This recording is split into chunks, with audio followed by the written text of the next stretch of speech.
ಜಮ್ಮು ಕಾಶ್ಮೀರದ ಉಗ್ರಗಾಮಿಗಳ ಕೃತ್ಯದಿಂದ ಇನ್ನು 27 ಜನ ಭಾರತೀಯರು, ಅದರಲ್ಲಿ ವಿಶೇಷವಾಗಿ ಕನ್ನಡಿಗರು ಸೇರಿಕೊಂಡು 27 ಜನ ಏನು ಆ ಒಂದು ದುರ್ಘಟನೆಯಲ್ಲಿ ಪ್ರಾಣವನ್ನು ಬಿಟ್ಟಿದ್ದಾರೋ ಅಂಥ ಆತ್ಮಗಳಿಗೆ ನಾವು ಚಿರಶಾಂತಿಯನ್ನು ಕೊಡಲಿ ಅಂತ ಹೇಳಿ ನಾನು ಭಗವಂತನಲ್ಲಿ ಪ್ರಾರ್ಥನೆಯನ್ನು ಮಾಡ್ತೀನಿ. ಜೊತೆಗೆ ಅವರ ಬಂಧುಗಳಿಗೆ ಮತ್ತು ಅವರ ಕುಟುಂಬದ ಸದಸ್ಯರಿಗೆ, ಅವರ ಅಭಿಮಾನಿಗಳಿಗೆ ದುಃಖವನ್ನು ಭರಿಸುವಂಥ ಶಕ್ತಿನೂ ಕೂಡ ಭಗವಂತ ದಯಪಾಲಿಸಲಿ ಅಂತ ಹೇಳಿ ನಾನು ಕೇಳುವುದರ ಜೊತೆಗೆ ಇದನ್ನು ಭಾಳ ಉಗ್ರವಾಗಿ ನಾವೆಲ್ಲರೂ ಕೂಡ ಖಂಡಿಸ್ತೀವಿ. ಭಾರತೀಯರಾಗಿ ಈ ದೇಶದ ಪ್ರಜೆಗಳಾಗಿ ನಾವೆಲ್ಲರೂ ಒಂದಾಗಿರಬೇಕು, ಒಟ್ಟಾಗಿರಬೇಕು. ಇಂಥ ಒಂದು ಅಹಿತಕರ ಘಟನೆಗಳನ್ನು ಯಾರೂ ಕೂಡ ಸಹಿಸಲಿಕ್ಕೆ ಸಾಧ್ಯ ಇಲ್ಲ. ನಾನು ಕೇಂದ್ರ ಸರ್ಕಾರಕ್ಕೆ ಮನವಿ ಮಾಡ್ಕೋತೀನಿ, ಈ ಉಗ್ರಗಾಮಿಗಳು ಯಾವ ಸ್ಥಳದಿಂದ ಇಲ್ಲಿ ಭಾರತದಲ್ಲಿ ಬಂದು ಇಂಥ ಕೃತ್ಯಗಳನ್ನು ಮಾಡ್ತಾ ಇದ್ದಾರೆ, ಇಂಥ ದುಷ್ಕರ್ಮಗಳನ್ನು ನಿಗ್ರಹ ಮಾಡಬೇಕಾದ್ರೆ ಭಾರತ ಸರ್ಕಾರ ಮೊಟ್ಟ ಮೊದಲನೇ ಹೆಜ್ಜೆಯನ್ನು POKಯನ್ನು ನಾವು ವಶಪಡಿಸ್ಕೋಬೇಕು. ಇದೊಂದು ಸಂದರ್ಭ. ಇವತ್ತು ಜಮ್ಮು ಕಾಶ್ಮೀರದಲ್ಲಿ ಪ್ರವಾಸಿಗರ ಒಂದು ಸಂಖ್ಯೆ ಭಾಳ ದೊಡ್ಡ ಪ್ರಮಾಣದಲ್ಲಿ ಬೆಳೀತಾ ಇದೆ. ಅಲ್ಲಿರ್ತಕ್ಕಂಥ ಎಲ್ಲ ಸಾರ್ವಜನಿಕರು ಭಾಳ ನೆಮ್ಮದಿಯಿಂದ ಈ ಪ್ರವಾಸೋದ್ಯಮ ಕಾರ್ಯದಲ್ಲಿ ತೊಡಗಿ ತಮ್ಮ ಜೀವನೋಪಾಯವನ್ನು ಭಾಳ ಉತ್ತಮ ರೀತಿಯಿಂದ ಬಳಸ್ಕೊಂಡಿದ್ದರು. ನಾನು ಕೂಡ ಒಂದು 6 ತಿಂಗಳ ಹಿಂದೆ ಈ ಎಲ್ಲ ಸ್ಥಳಗಳಿಗೆ ಹೋಗಿದ್ದೀವಿ. ಅಲ್ಲಿರ್ತಕ್ಕಂಥ ಜನರ ಭಾವನೆ ಭಾಳ ಸಂತೋಷಕರವಾಗಿರ್ತಕ್ಕಂಥ ಒಂದು ಸನ್ನಿವೇಶ ಇತ್ತು. ಈ ಭಯೋತ್ಪಾದನೆಯಿಂದ ನಮ್ಮ ಜಮ್ಮು ಕಾಶ್ಮೀರದಲ್ಲಿ ಪ್ರವಾಸಿಗರು ಬರ್ತಕ್ಕಂಥದ್ದು ನಿಂತು ಹೋಗಿತ್ತು. ಇವತ್ತು ಜಮ್ಮು ಕಾಶ್ಮೀರ ಅಂದರೆ ಭೂಲೋಕದ ಸ್ವರ್ಗ ಅಂತ ಹೇಳಿ ಅದಕ್ಕೆ ನಾವೆಲ್ಲರೂ ಕರಿತೀವಿ. ದೇಶ ವಿದೇಶದಿಂದ ಜನ ಬರ್ತಾರೆ. ಅದರಿಂದ ಪ್ರವಾಸದ ಒಂದು ಉದ್ಯಮ ಭಾಳ ದೊಡ್ಡ ಪ್ರಮಾಣದಲ್ಲಿ ಬೆಳೀತಕ್ಕಂಥ ಸಂದರ್ಭದಲ್ಲಿ ಈಗ ಆಗಿರ್ತಕ್ಕಂಥ ಒಂದು ಘಟನೆ ಮತ್ತೆ ಅಲ್ಲಿರ್ತಕ್ಕಂಥ ಸಾಮಾನ್ಯ ಜನರ ಬದುಕಿನಲ್ಲಿ ಒಂದು ಕುಗ್ಗುವಂಥ ಕಾರ್ಯ ಆಗಿದೆ. ಅದರಿಂದ ಯಾರೂ ಕೂಡ ನಾವು ಇದನ್ನು ಸಹಿಸಲಿಕ್ಕೆ ಸಾಧ್ಯ ಇಲ್ಲ. ಭಾರತೀಯರಾಗಿ ನಾವೆಲ್ಲರೂ ಒಕ್ಕಟ್ಟಿನಿಂದ ಇದನ್ನು ಬೆಂಬಲವನ್ನು ಕೊಡಬೇಕಾಗುತ್ತೆ. ಬೆಂಬಲವನ್ನು ನಾವು ಕೊಡ್ತೀವಿ ಅವ್ರನ್ನ ನಿಗ್ರಹ ಮಾಡಲಿಕ್ಕೆ.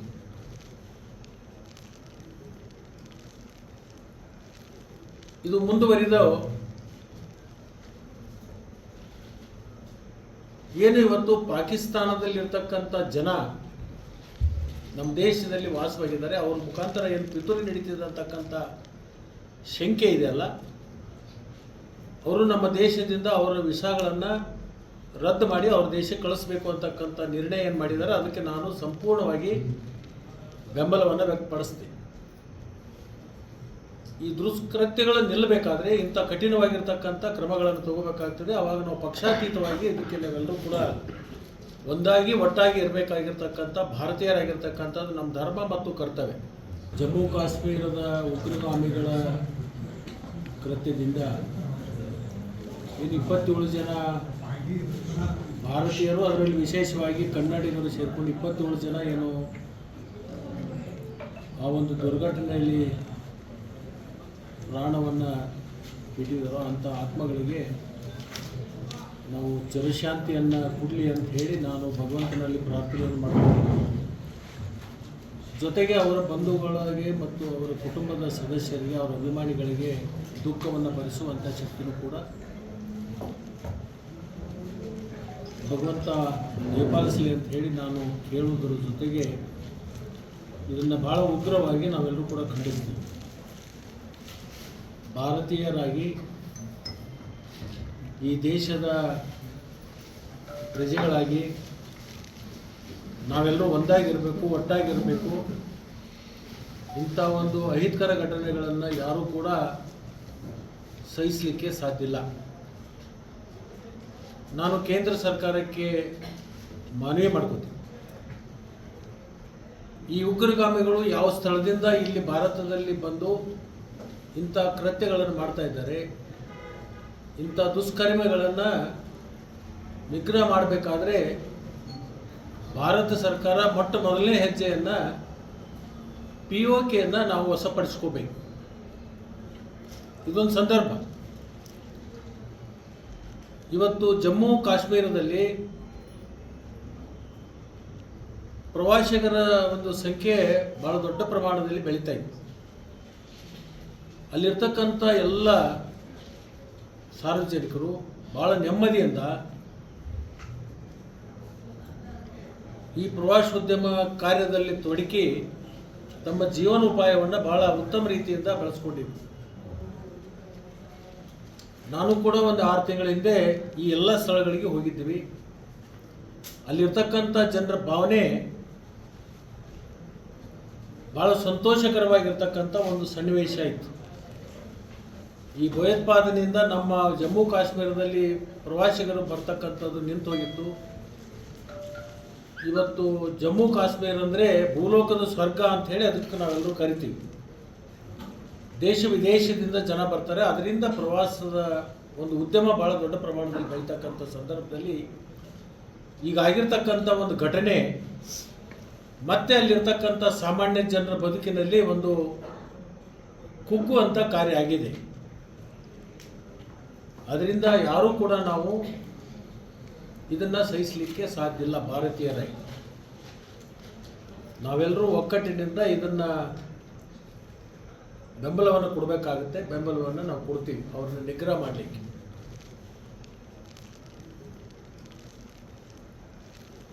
ಇದು ಮುಂದುವರಿದ ಏನು ಇವತ್ತು ಪಾಕಿಸ್ತಾನದಲ್ಲಿರ್ತಕ್ಕಂಥ ಜನ ನಮ್ಮ ದೇಶದಲ್ಲಿ ವಾಸವಾಗಿದ್ದಾರೆ, ಅವ್ರ ಮುಖಾಂತರ ಏನು ಪಿತೂರಿ ನಡೀತಿದೆ ಅಂತಕ್ಕಂಥ ಶಂಕೆ ಇದೆಯಲ್ಲ, ಅವರು ನಮ್ಮ ದೇಶದಿಂದ ಅವರ ವೀಸಾಗಳನ್ನು ರದ್ದು ಮಾಡಿ ಅವ್ರ ದೇಶಕ್ಕೆ ಕಳಿಸ್ಬೇಕು ಅಂತಕ್ಕಂಥ ನಿರ್ಣಯ ಏನು ಮಾಡಿದ್ದಾರೆ, ಅದಕ್ಕೆ ನಾನು ಸಂಪೂರ್ಣವಾಗಿ ಬೆಂಬಲವನ್ನು ವ್ಯಕ್ತಪಡಿಸ್ತೀನಿ.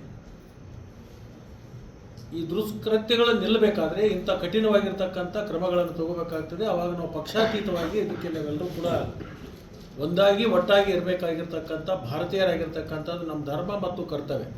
ಜಮ್ಮು ಕಾಶ್ಮೀರದ ಉಗ್ರಗಾಮಿಗಳ ಕೃತ್ಯದಿಂದ ಇನ್ನು 27 ಜನ ಭಾರತೀಯರು, ಅದರಲ್ಲಿ ವಿಶೇಷವಾಗಿ ಕನ್ನಡಿಗರು ಸೇರಿಕೊಂಡು 27 ಜನ ಏನು ಆ ಒಂದು ದುರ್ಘಟನೆಯಲ್ಲಿ ಪ್ರಾಣವನ್ನು ಬಿಟ್ಟಿದ್ದಾರೋ ಅಂಥ ಆತ್ಮಗಳಿಗೆ ನಾವು ಚಿರಶಾಂತಿಯನ್ನು ಕೊಡಲಿ ಅಂತ ಹೇಳಿ ನಾನು ಭಗವಂತನಲ್ಲಿ ಪ್ರಾರ್ಥನೆಯನ್ನು ಮಾಡ್ತೀನಿ. ಜೊತೆಗೆ ಅವರ ಬಂಧುಗಳಿಗೆ ಮತ್ತು ಅವರ ಕುಟುಂಬದ ಸದಸ್ಯರಿಗೆ, ಅವರ ಅಭಿಮಾನಿಗಳಿಗೆ ದುಃಖವನ್ನು ಭರಿಸುವಂಥ ಶಕ್ತಿನೂ ಕೂಡ ಭಗವಂತ ದಯಪಾಲಿಸಲಿ ಅಂತ ಹೇಳಿ ನಾನು ಕೇಳುವುದರ ಜೊತೆಗೆ ಇದನ್ನು ಭಾಳ ಉಗ್ರವಾಗಿ ನಾವೆಲ್ಲರೂ ಕೂಡ ಖಂಡಿಸ್ತೀವಿ. ಭಾರತೀಯರಾಗಿ ಈ ದೇಶದ ಪ್ರಜೆಗಳಾಗಿ ನಾವೆಲ್ಲರೂ ಒಂದಾಗಿರಬೇಕು, ಒಟ್ಟಾಗಿರಬೇಕು. ಇಂಥ ಒಂದು ಅಹಿತಕರ ಘಟನೆಗಳನ್ನು ಯಾರೂ ಕೂಡ ಸಹಿಸಲಿಕ್ಕೆ ಸಾಧ್ಯ ಇಲ್ಲ. ನಾನು ಕೇಂದ್ರ ಸರ್ಕಾರಕ್ಕೆ ಮನವಿ ಮಾಡ್ಕೋತೀನಿ. ಈ ಉಗ್ರಗಾಮಿಗಳು ಯಾವ ಸ್ಥಳದಿಂದ ಇಲ್ಲಿ ಭಾರತದಲ್ಲಿ ಬಂದು ಇಂಥ ಕೃತ್ಯಗಳನ್ನು ಮಾಡ್ತಾ ಇದ್ದಾರೆ, ಇಂಥ ದುಷ್ಕರ್ಮಿಗಳನ್ನು ನಿಗ್ರಹ ಮಾಡಬೇಕಾದ್ರೆ ಭಾರತ ಸರ್ಕಾರ ಮೊಟ್ಟ ಮೊದಲನೇ ಹೆಜ್ಜೆಯನ್ನು POKಯನ್ನು ನಾವು ವಶಪಡಿಸ್ಕೋಬೇಕು. ಇದೊಂದು ಸಂದರ್ಭ. ಇವತ್ತು ಜಮ್ಮು ಕಾಶ್ಮೀರದಲ್ಲಿ ಪ್ರವಾಸಿಗರ ಒಂದು ಸಂಖ್ಯೆ ಭಾಳ ದೊಡ್ಡ ಪ್ರಮಾಣದಲ್ಲಿ ಬೆಳೀತಾ ಇದೆ. ಅಲ್ಲಿರ್ತಕ್ಕಂಥ ಎಲ್ಲ ಸಾರ್ವಜನಿಕರು ಭಾಳ ನೆಮ್ಮದಿಯಿಂದ ಈ ಪ್ರವಾಸೋದ್ಯಮ ಕಾರ್ಯದಲ್ಲಿ ತೊಡಗಿ ತಮ್ಮ ಜೀವನೋಪಾಯವನ್ನು ಭಾಳ ಉತ್ತಮ ರೀತಿಯಿಂದ ಬೆಳೆಸ್ಕೊಂಡಿದ್ದರು. ನಾನು ಕೂಡ ಒಂದು 6 ತಿಂಗಳ ಹಿಂದೆ ಈ ಎಲ್ಲ ಸ್ಥಳಗಳಿಗೆ ಹೋಗಿದ್ದೀವಿ. ಅಲ್ಲಿರ್ತಕ್ಕಂಥ ಜನರ ಭಾವನೆ ಭಾಳ ಸಂತೋಷಕರವಾಗಿರ್ತಕ್ಕಂಥ ಒಂದು ಸನ್ನಿವೇಶ ಇತ್ತು. ಈ ಭಯೋತ್ಪಾದನೆಯಿಂದ ನಮ್ಮ ಜಮ್ಮು ಕಾಶ್ಮೀರದಲ್ಲಿ ಪ್ರವಾಸಿಗರು ಬರ್ತಕ್ಕಂಥದ್ದು ನಿಂತು ಹೋಗಿತ್ತು. ಇವತ್ತು ಜಮ್ಮು ಕಾಶ್ಮೀರ ಅಂದರೆ ಭೂಲೋಕದ ಸ್ವರ್ಗ ಅಂಥೇಳಿ ಅದಕ್ಕೆ ನಾವೆಲ್ಲರೂ ಕರಿತೀವಿ.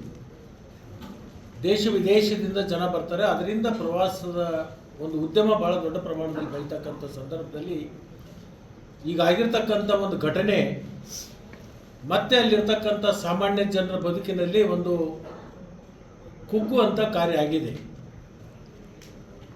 ಅದರಿಂದ ಯಾರೂ ಕೂಡ ನಾವು ಇದನ್ನು ಸಹಿಸಲಿಕ್ಕೆ ಸಾಧ್ಯ ಇಲ್ಲ. ಭಾರತೀಯರಾಗಿ ನಾವೆಲ್ಲರೂ ಒಕ್ಕಟ್ಟಿನಿಂದ ಇದನ್ನು ಬೆಂಬಲವನ್ನು ಕೊಡಬೇಕಾಗುತ್ತೆ. ಬೆಂಬಲವನ್ನು ನಾವು ಕೊಡ್ತೀವಿ ಅವ್ರನ್ನ ನಿಗ್ರಹ ಮಾಡಲಿಕ್ಕೆ.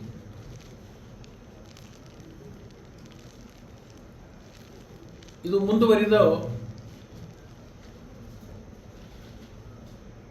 ಏನು ಇವತ್ತು ಪಾಕಿಸ್ತಾನದಲ್ಲಿರ್ತಕ್ಕಂಥ ಜನ ನಮ್ಮ ದೇಶದಲ್ಲಿ ವಾಸವಾಗಿದ್ದಾರೆ, ಅವ್ರ ಮುಖಾಂತರ ಏನು ಪಿತೂರಿ ನಡೀತಿದೆ ಅಂತಕ್ಕಂಥ ಶಂಕೆ ಇದೆಯಲ್ಲ, ಅವರು ನಮ್ಮ ದೇಶದಿಂದ ಅವರ ವೀಸಾಗಳನ್ನು ರದ್ದು ಮಾಡಿ ಅವ್ರ ದೇಶಕ್ಕೆ ಕಳಿಸ್ಬೇಕು ಅಂತಕ್ಕಂಥ ನಿರ್ಣಯ ಏನು ಮಾಡಿದ್ದಾರೆ, ಅದಕ್ಕೆ ನಾನು ಸಂಪೂರ್ಣವಾಗಿ ಬೆಂಬಲವನ್ನು ವ್ಯಕ್ತಪಡಿಸ್ತೀನಿ.